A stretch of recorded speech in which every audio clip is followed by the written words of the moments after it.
Hey everyone, I hope everyone's having a fantastic day. Today is Sunday night and we are unwinding. We're gonna be masking today. The mask we're using is Detoxify from Bellarelle. I'm moving too much. Helps with impurities, blackheads, whiteheads, all that. If you need more information, you can click on the link down below in the description box. So today we're gonna talk about healing and things I hate that word. I just feel like it's been so overused and it just bothers me now. So let's name it surrendering, because basically what it is. You're surrendering. You are letting go. You want to feel the best you ever felt about yourself. And by doing that, we let go to the Most High. Amen.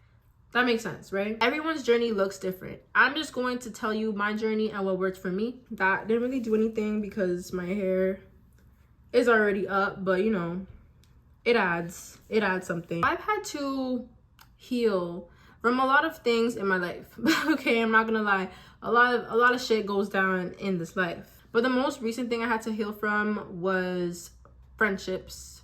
Things that I did, I also applied to my relationship breakup. You can honestly heal from any tribulation with these steps. So without further ado, let's get into this video. The first thing when it comes to your surrendering journey, you need to reflect. Reflect on what they did, reflect on what you did, just reflect on the situation. Analyze what your part was, write it down if you need to, especially if it ended negatively. A lot of things are said in the heat of a moment. After that, forgive. Forgive them and forgive yourself. Forgive them for the action and forgive yourself for enabling the behavior, because let's be real, we do enable a lot of the things that happen to us. Of course, there are things that happen that are not in our control. However, when it comes to relationship breakups, like whether it's friendships or relationships, we do play a part in the things that happen to us because the signs are always there. The third, and honestly, this should have been the first thing, God helped me. Prayer, meditation, or anything you believe in, just relying on something outside of yourself. Today, the pastor said, God already rids us of our inequities and our burdens. The only reason we fall back into negative emotions, it's because of our thoughts. And our thoughts, there are only two sources for our thoughts. Well, for me personally, God and the devil. So if God is ridding us of our inequities, we should be able to surrender and leave it all to him. So if we're finding ourselves going back there, we are allowing the devil to control our thoughts. We are thinking ourselves into these deep holes. And I know I'm speaking to somebody because this has happened to me multiple times. I feel like I'm okay. I feel a weight lifted off my shoulder. And then I allow myself to be congested with these thoughts that it's my fault, that I deserve this, I don't feel worthy.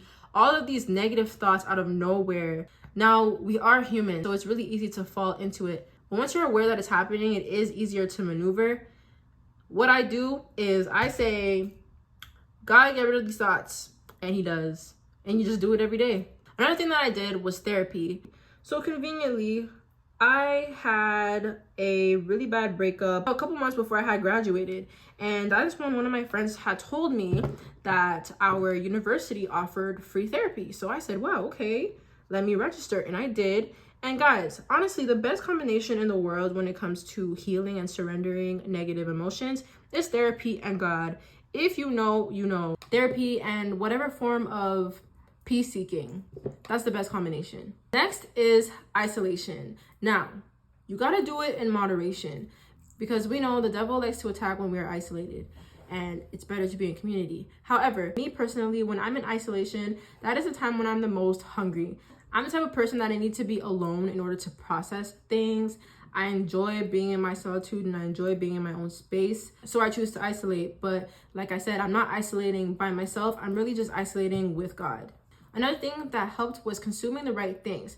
Now, I love music, but I had to cut it out because most of the music that I like is inappropriate. So I listen to podcasts. My two favorite podcasts that I still listen to this day when I'm at the gym or when I'm driving is the Mind Valley podcast and the School of Greatness. They're personal development podcasts, but they're so interesting. Like, they have guests and they talk about so many different things and you just learn so much.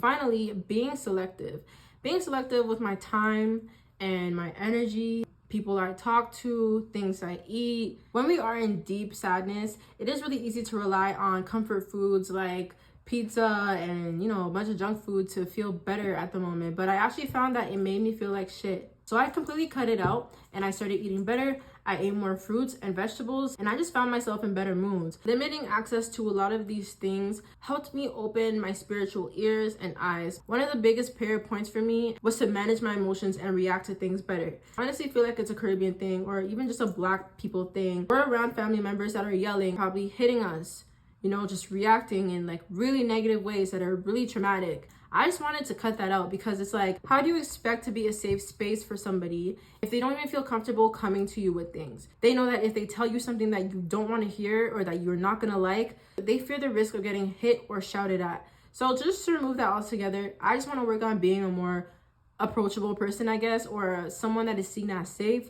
So I decided to work on that to the point where I feel like I mastered it. I feel like I cannot be phased anymore. So that's all I have for today, but I invite everybody watching this to list some more recommendations of things that they do when they need to heal or surrender from negative emotions, because life is going to keep lifing. I don't know what's going to happen next. I know I'm going to have to heal from some other shit. Thank you guys for coming today, and I'm going to rinse this off my face. Bye.